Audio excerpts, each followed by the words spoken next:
smoking velvet voice. Oh yeah, slide on in. You're now tuned in to the Black Death 101 podcast, where the streets talk and the reels roll. Welcome to the Black Death 101 podcast, where the streets talk and the reels roll. We dissect our favorite blaxploitation films that saved Hollywood and still influence it today. I am your host, Nubius Black, and given 5 on the right-hand side, my brother from another mother, Johnny Depp. Hey, Nubius, how you doing this fine Sunday afternoon?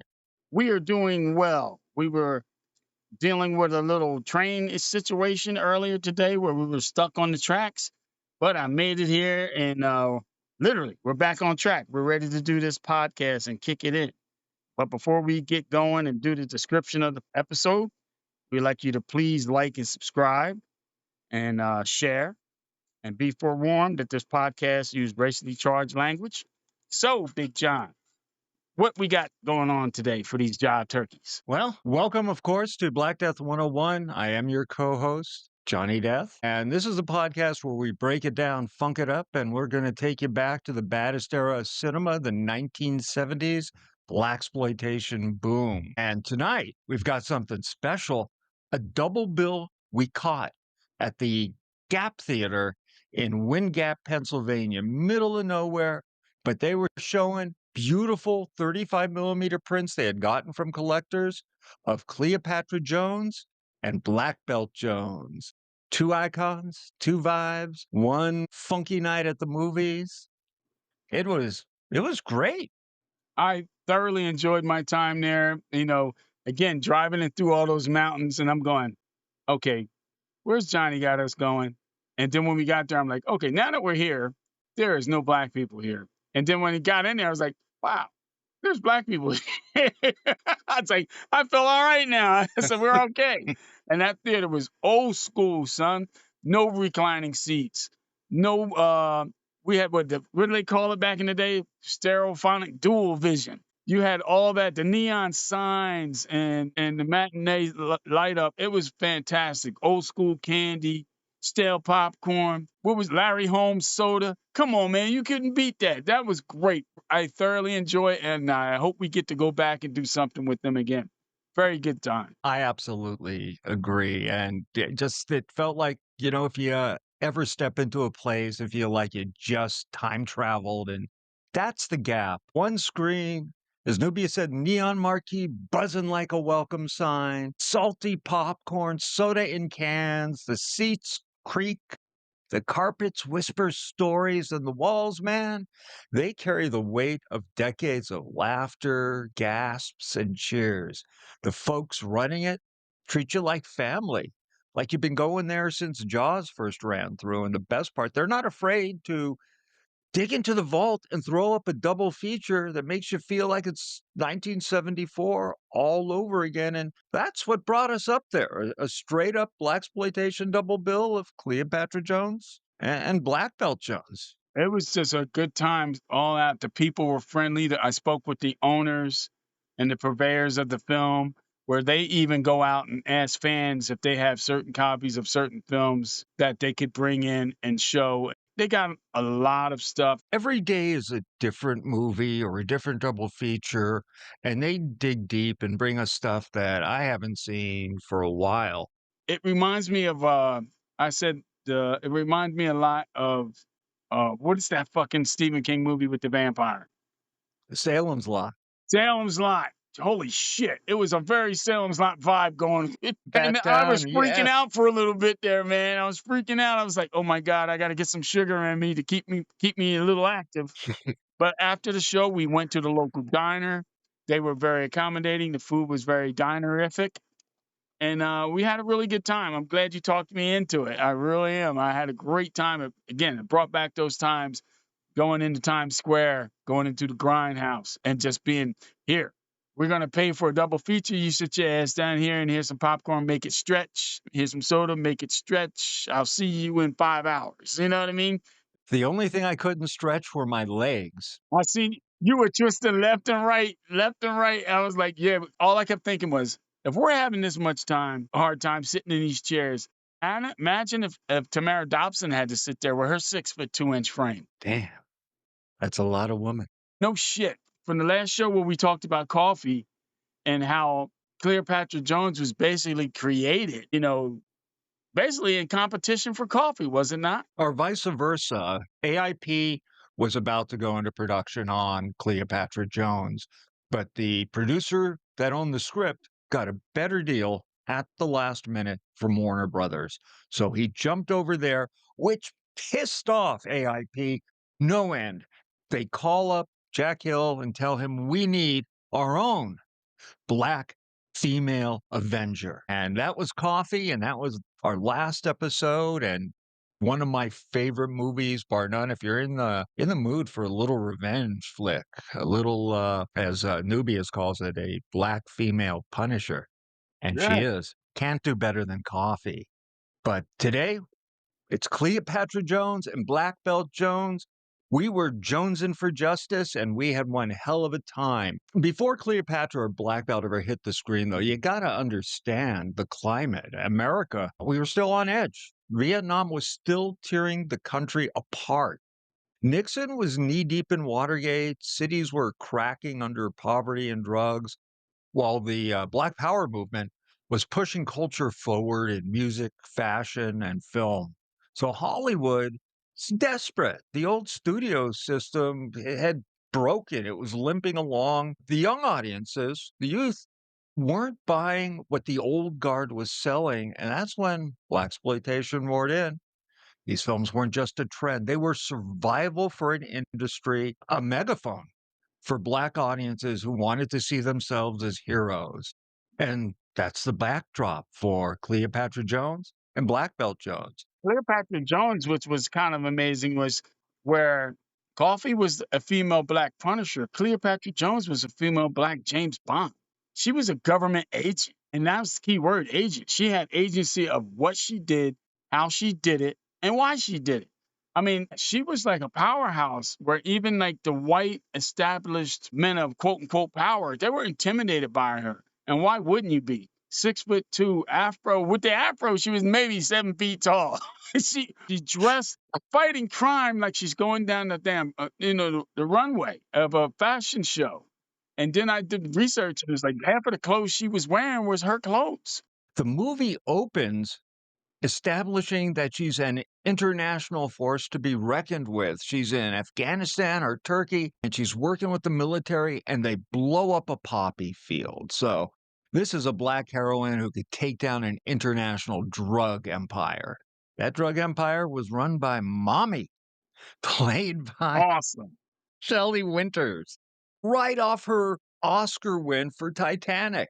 She jumps into this, and let me say, she jumps in with both feet and a screaming mouth and punching, and you got to see it to believe it. They kind of that she's punching men, and they kind of lay that she's maybe bisexual, because every woman that works under her eye, she either winks at them, slaps them on the butt, says something nice to them, but then will walk up to one of her heavies and punch him square in the face. I mean, she was no joke, man. She was great. She was funny, and at the same time, while you're laughing, she was sinister. And man, she could turn evil really fucking quick, man, and she did it. Even Cleopatra Jones had to deal with her, and it was almost like they were on like a collision course, and their personalities were exactly the same. They were both alpha females. If there was ever an alpha female, we had two of them in this film. She was like a hurricane in a different wig in every scene. Cleopatra Jones, 1973. Warner Brothers isn't playing around. They'd seen what Shaft and Superfly had done, and they wanted their own Black blockbuster. But instead of another hustler or detective, as you said, they gave us a Black agent, a super spy. And she owns that role. As you said, 6'2", 7 feet with her afro, but constantly wearing like turbans and shit. Turbans, Mommy is fucking pissed off that her poppy field has been blown up. That's $30 million gone. So what she does to get Cleopatra Jones back to Los Angeles is she goes after Cleopatra Jones's old boyfriend who runs the drug rehab in her old neighborhood. And that would be Ruben, played by the great Bernie Casey. Yes, sir. Bernie Casey is awesome. Anybody who don't remember who Bernie Casey was, he was in I'm Gonna Get You Sucker, and he played Jack Spade. Hey, he was Jack Spade, superhero. That was Soldier Boy's, hero. Even though Soldier Boy didn't know that Jack Spade was knocking boots with his mom, but that's a different story altogether. But Bernie Casey had a great presence. He was also in Dr. Jekyll, Mr. Hyde. Dr. Black and Mr. White. Dr. Black, yes. And that was a black version of that. And that was also well done. It took me forever to see that movie because I just thought the title was stupid. But when I'm watching it and what they're digging into, wow, it is very pertinent to today's society and society as a whole. Like, what makes you a man? Is it the color of your skin? Is it your personality? And this show really makes you question all that. And I can't wait to get to that show as well. But we also get And that was directed by William Crane, who had also given us Blackula. Blackula, yes, sir. And we also got out of this movie, besides Shelley Winters, Tamara Dobson, and Bernie Casey, we got Antonio Fargas with the best pimp name ever, Doodlebug Simpson. Doodlebug. Oh, man. And And Doodlebug was if playing Antonio Fargas is everybody. in he quits Mommy, and she doesn't like that. He's one of her best soldiers at bringing in the bread, but he's leaving her. Doodlebug, he went solo because he brought in Pickle and what was Pickle's buddy name? Plug. Pickle and Plug, Pickle and right. Plug. Theodore Wilson playing Pickle. You've seen Theodore Wilson also always on the Sanford and Son or any film or TV show that had a black person in it. Theodore Wilson was your man. He was always a cop or the local guy, hustler in town. Great actor. So Mommy has the cops go in, rough up Bernie Casey's drug rehab, and Tamara comes back. Cleopatra Jones comes back to Los Angeles, and Mommy's men are waiting at the airport to kill her. But she disappears on them, all 6'2" in a turban with like a hat brim pulled down over it. And while they're looking for her, she comes out the baggage carousel and takes each one of them out, kicks their asses and puts them down. Right in public. She's killing these dudes in public on the turntable where you get your luggage. She could care the hell. And then she just walks out just as calm and quiet while everybody's just looking in awe at her statuesque, and she's beautiful. So there's no way in hell people can't say we don't know what this person looks like. But it was just an insane action scene. And I got to give the director credit. He gave her more action stunts than any man. I think this movie has more action stunts than any black man in any blaxploitation film, where she was doing car chases, hand-to-hand, gunfights, ass-kicking. It was fantastic. And a lot of the fights were all choreographed by Judo Gene LaBelle. Judo Gene LaBelle, for those that don't know, hence his name, was a competitive judo player, also in the Olympics. He trained in professional wrestling, and he trained a lot of fighters in that. And he also trained Steven Seagal in a lot of fighting that he did. And his most famous client that he trained, that Judo Gene trained, was a young woman named Ronda Rousey. You may have heard of her. Yes. Wow. And we should also highlight the director, Jack Starrett. He wasn't a household name, but he was a hustler. He was a director who knew how to shoot action before Cleopatra Jones. He'd done biker flicks like The Loser, so he had that grindhouse edge. Warner Brothers trusted him to bring that grit to this studio picture, and it shows. Underneath all the fashion, and as you said, she used her own clothes. Every scene, she has something different and something amazing on. But beneath the flash, Cleopatra Jones has a raw, propulsive energy that comes from Starrett's biker film DNA. He even has her jump on a dirt bike at one Yeah. scene, which is a Starrett trademark. He's also directed one of my favorite little 1970s horror films, Race with the Devil. Great little movie that he's done. And he was the cop that harasses Sylvester Stallone in First Blood. Right. In the very beginning, when they bring him into Brian Dennehy's office, he was a total Yeah, dick in that, and he plays a total dick very well. he was a great character actor and a pretty good, definitely a workable director. And the film is hilarious. Oh yeah, It's fun, it's action packed. Dare I say it makes fun of Whitey? it even makes fun of black people. Fuck it, It made fun of everybody. exactly. The only person that was the straight man in this movie was Cleopatra Jones. I mean, And Bernie Casey. and Bernie Casey was actually the woman of the film. He was the one to be rescued and saved and helped and loved and nursed back to health. And you're going, Bernie Casey? That's a pretty big dude. And he's the one that's got to lean on Cleopatra. And again, this movie was an embarrassment of riches when it came to black stars. I mean, you had Esther Roll, free Good Times, free Maud. You know, Esther Roll was playing my mama, Mrs. Johnson. And then you had Michael Warren, who was also in New York City. What it was NYC Blue? What was it? Blue? What was the name? NYPD Blue. NYPD Blue. And Yeah, Michael Warren was in that. You had fucking Don Brenda Cornelius. Sykes. Yeah. You had Tiffany. again, Theodore Wilson. What was Frankie fucking Crocker? Remember the DJ? He was in. Yes. I mean, they all had little bit parts, but they were there. They were like for fans that knew, they knew. You had Marla Gibbs. She had a cameo in that. It's just crazy. It was an embarrassment of riches for this show. And again, the money that they put in compared to what Coffee had to deal with, it is what it is. Wow. Two different type of films. $3.5 million budget. Two different type of films with black heroines in it. And it was real. And you know what? She didn't have much of a story arc for her, but everybody else was pretty well rounded.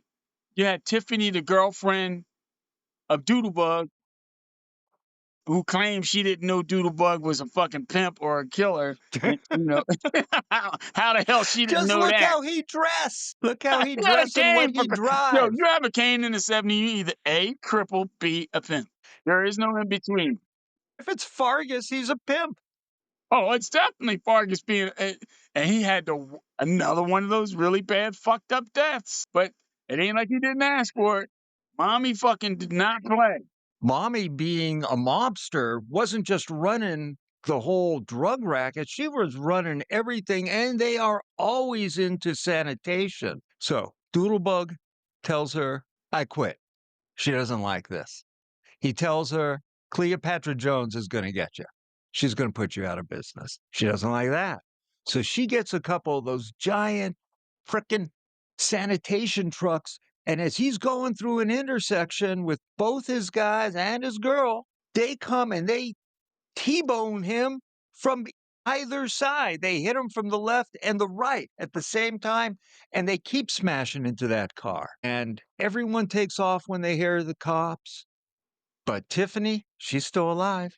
Yeah, she's the only one that's alive, and they're out to get her because they shoot Doodlebug up, even because they had to shoot him up. He's wearing a white suit, and so Yeah. so they So the shot blood up shows. Doodlebug and his buddies. It was a horrible death. And then where does she go to hide? A church, like they do in every movie, trying to hide. But Mommy, boy, she had people everywhere. And it was funny that nobody could save this poor woman, but Cleopatra Jones, she goes and finds the Johnson brothers, Mrs. Johnson's sons, Melvin and Matt, Yes. who's supposed to be martial artists in this film, who you see no fucking martial arts from until the second film. But in this movie, they served their purpose, paid by Cairo Kenyatta and Albert Powell.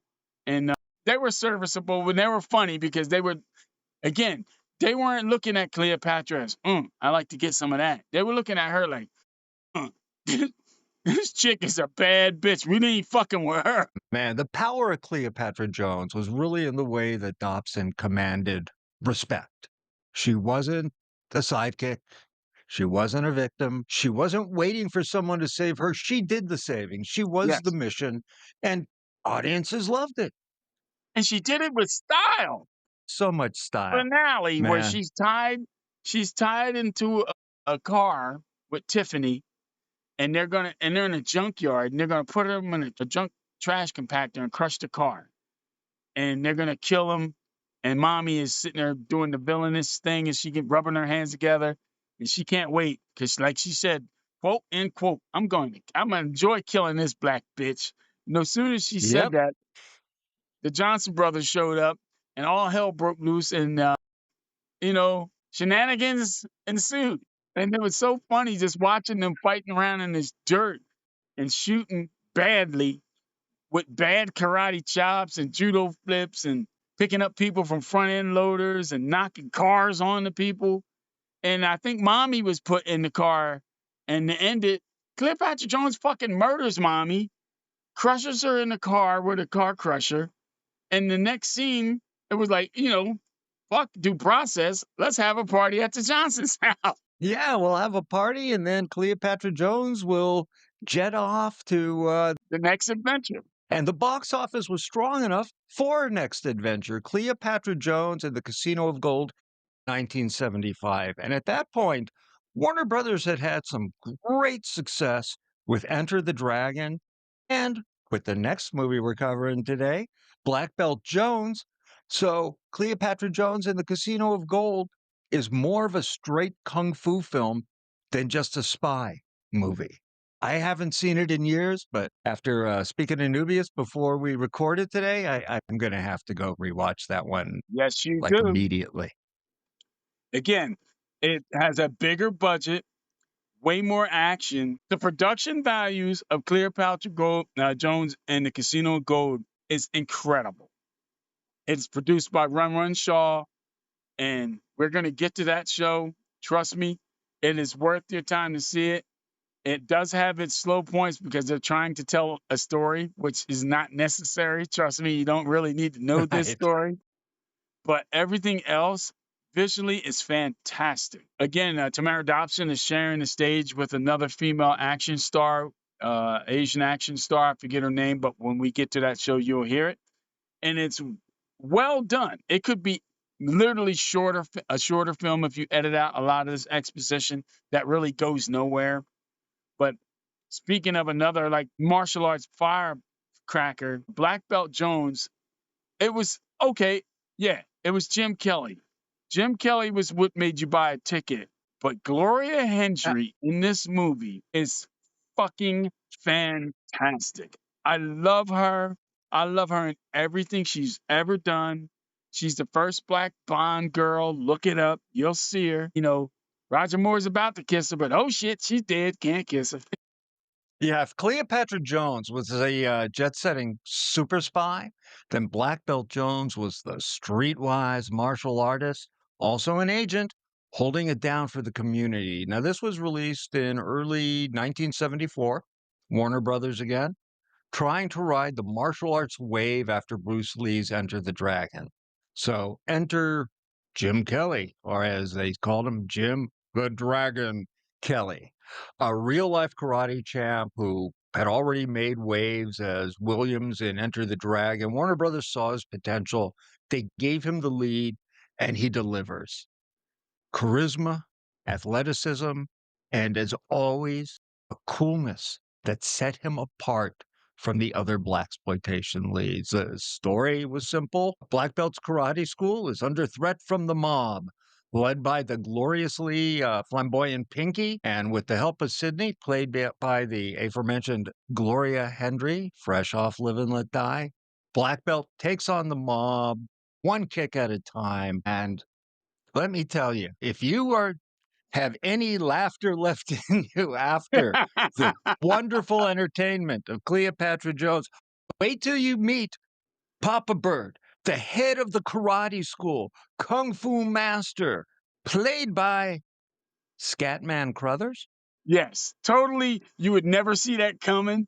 And even they had him in a fight scene where he's doing some, I guess that was martial arts he was doing. I thought he could either that or having a stroke. It was so funny. I'm dying. And apparently he trained all these other guys to fight. That's part of his school that he trained black belt. Because we never get black belt's first name. He's just, they call him either black belt or they call him Jones. And His name is again, Black Belt, man.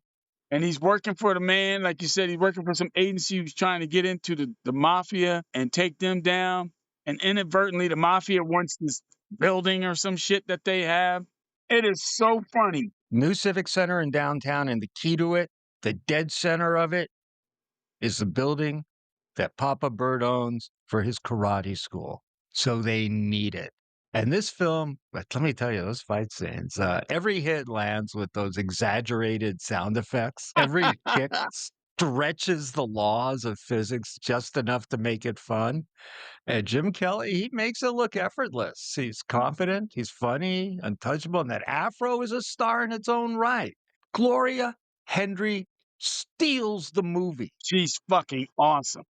And what's neat about her, she's sexy, but she doesn't really show anything. Like she's not a TNA type of person, but she shows you enough to just titilize you to like, wow, I wonder. And then you go, but she'll kick me in the face. So then there's that. She's classy. Very classy, well acted. I think the person, believe it or not, in my opinion, who steals this film besides Gloria Hendry being just awesome, Malik Carter playing Pinky. He is the best villain ever. Ever. Who taps a phone by telling his fat friend to climb a telephone pole and tap into the phone lines there, and he uses a home phone? That's just incredible. You can't make that And shit it's a up. dial phone. And a dial. It's not even a touch tone. It's a dial. You're right. The fat guy who is just also fresh off a Live and Let Die climbs those poles and hooks them up. So I guess so they can't tap his line, so they never know where he's calling from. It's just freaking nuts, man. And he has at the one best point, name. His name was Jelly, played by Earl Jolly Brown. They kept saying, Jelly, get up that pole. And he would go up there and do his thing. And to correct myself, from the last film, Marla Gibbs was in this film. She played Betty. I think you're right. This movie was like embarrassment of riches of actors that you go, holy shit. They got this. Everybody has to start somewhere. You know what I'm saying? Ted Lang was a militant that they beat up and killed. Ted Lang, the Love Boat, Isaac. That was the same cat. And they beat the shit out of him. The mafia got him. Then you had Aaron Norris. If the name doesn't sound familiar, it should. That's Chuck Norris's brother.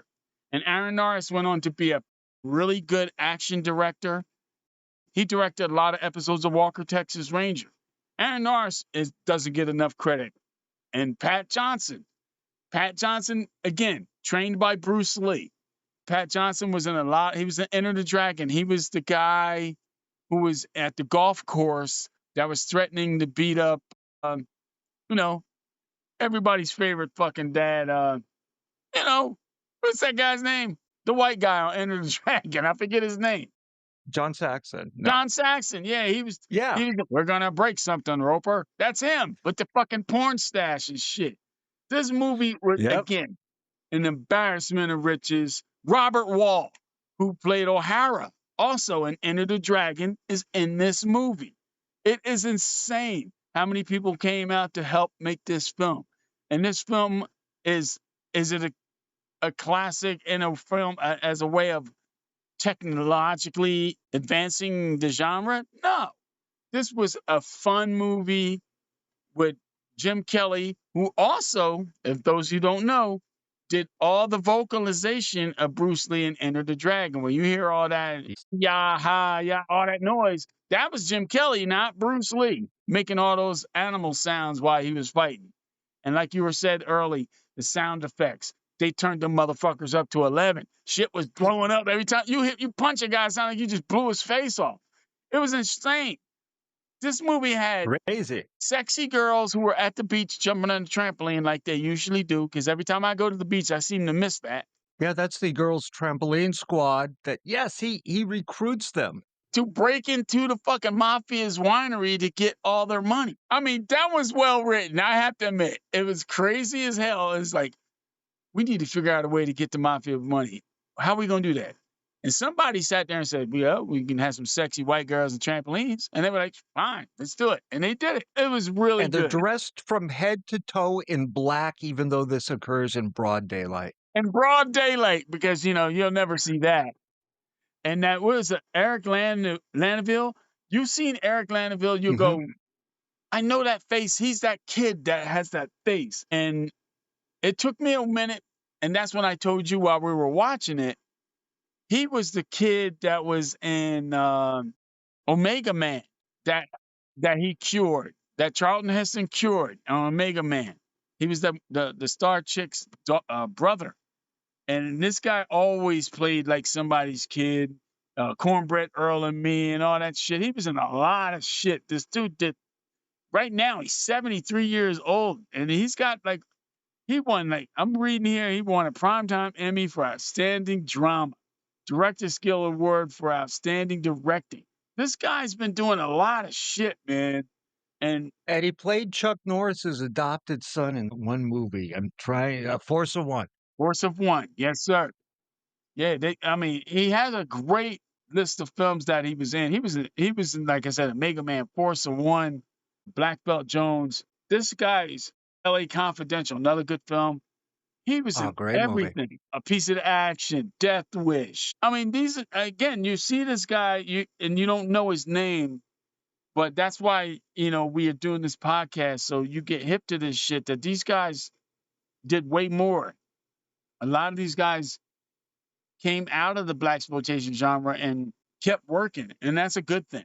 Because, again... And, we've got to talk about the director, Robert Klaus. Oh, Robert Klaus... Yeah, he had already made history with Enter the Dragon, and he wasn't a martial artist himself, but he had a knack for capturing rhythm and motion on screen, and after Lee's death, Warner Brothers leaned on him to keep the martial arts craze alive with Black Belt Jones. Klaus fused kung fu spectacle with blaxploitation funk, and he gave Jim Kelly his first leading role in providing endless entertainment for years to come.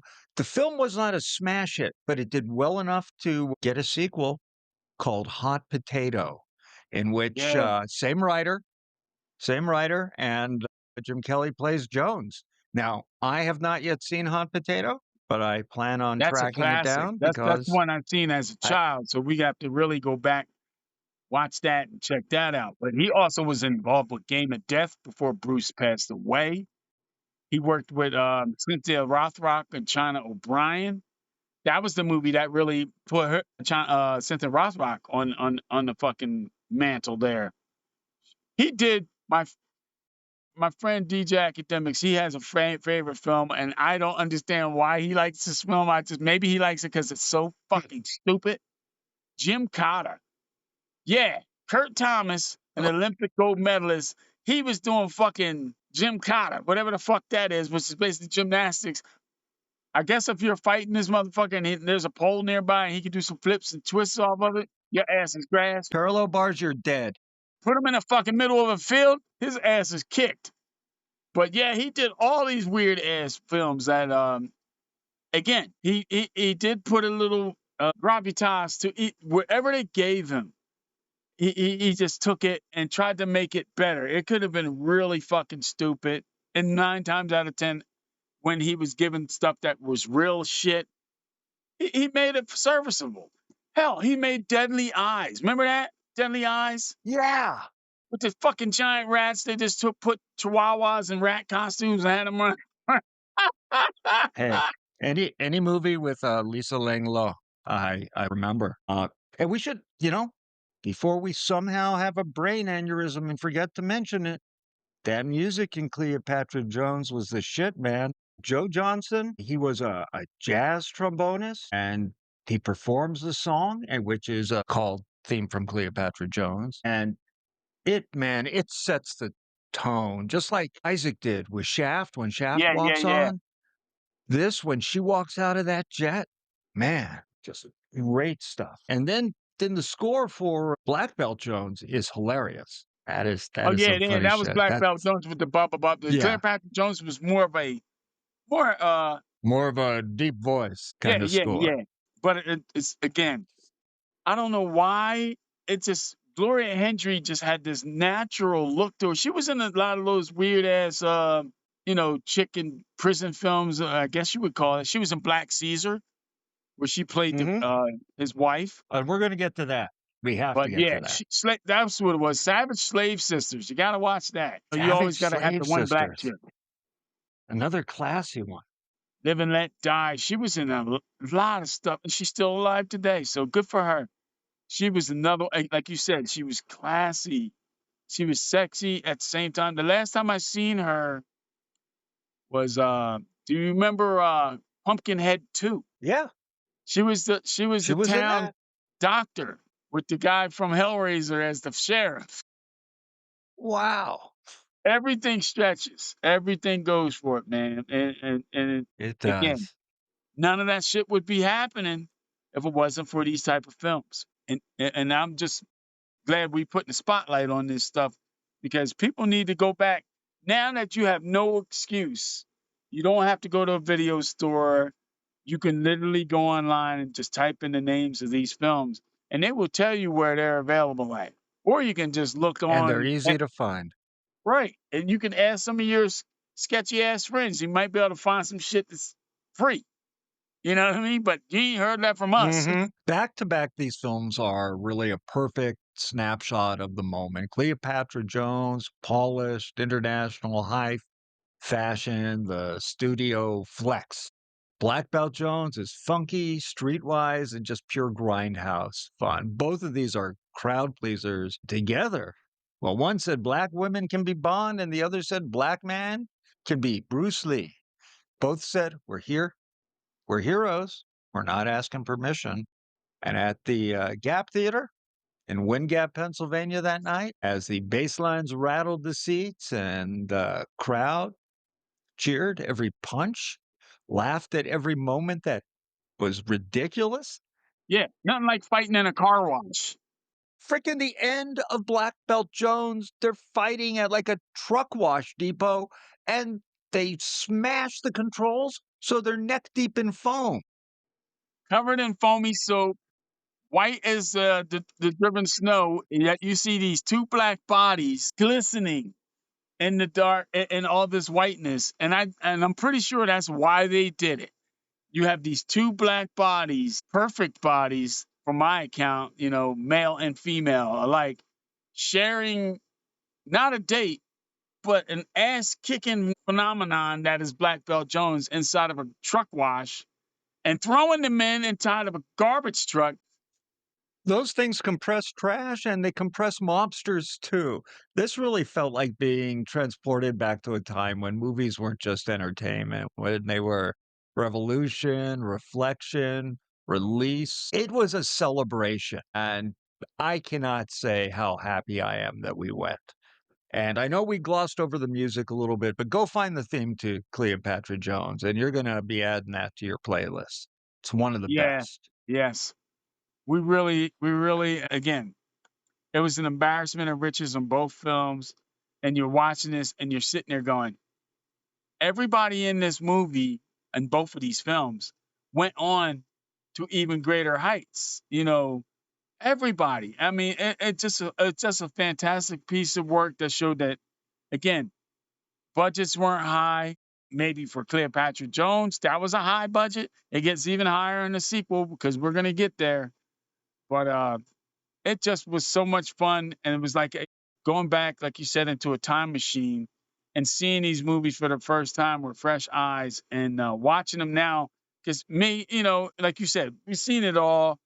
You know, what have you done for me lately? That Janet Jackson song keeps coming up, and I realize they did it already. They didn't have to do it for you lately. Did it already. And these films are fantastic. Again, Gloria Hendry, my God. She's Naomi Harris is the modern Gloria Hendry. Think about that. And she was in the James Yeah. Bond films too. And it's just so much fun. And it's cool that I have somebody that actually appreciates this stuff as much as I do when you. And again, this is just the iceberg tip, man. We got a whole iceberg to go to. We got stuff. I think we need to do a comedy the next show, and I think we need to do a Rudy Ray Moore film. What do you think? Well, I was thinking Truck Turner, but if you want to Ooh, that's a good one too. do a Rudy Ray, See, let's do an Truck Turner embarrassment of next. riches, And then, man. man, they made over 200 of these movies between 72 and 76. So Someone we aren't asked going to me run out of what. stuff anytime soon. Again, someone asked me who listens to the show, what's going to happen when you run out of stuff to talk about on these films? And I'm like, you really don't know. There are so many of these films. And like I was saying in the past, not just these films, we got films adjacent to this that go from TV shows Yes. like Good Times and The Jeffersons and Sanford and Son. Hmm. Stuff that you don't even think about, but if it wasn't for these movies, you wouldn't have got the television shows. And that's why we do Black Death 101, baby, to keep the funk alive, to keep the reels rolling, and to make sure that these stories don't ever fade. We got to bring it back, even if it's on life support. But I'll tell you what I watched, that was not on life support. Cleopatra Jones, Black Belt Jones, 2 names, 2 legends, 1 funky night out in the middle of nowhere in Pennsylvania. Stick with us. More double features, more legends, more soul cinema is coming, man. Yep. So we're either going to do a toss-up, like you said, Truck Turner or a Dolomite film. And we're glad that you're here with us and spending 40 minutes of your day. We hope you like the show, subscribe to the show, and share the show. Don't be a sucker. Don't be a jive ass turkey and get down on it, man, because this is it. I'm starting ready to, when we go with a video, I think I need to get me an Afro wig just to get into the fucking spirit of things. And I think you need to get one too. You could be that jive ass cop that's always getting in the way. And I could be the guy that's just, yeah, you can have the Jew fro, and I could be that black boyfriend that has one day ready to retire who gets killed in every goddamn movie. So we really appreciate you guys coming to hear us. You know, come back with us next time. Same black time, same black channel, Black Death 101. What we say at the end, bro? Peace. Peace.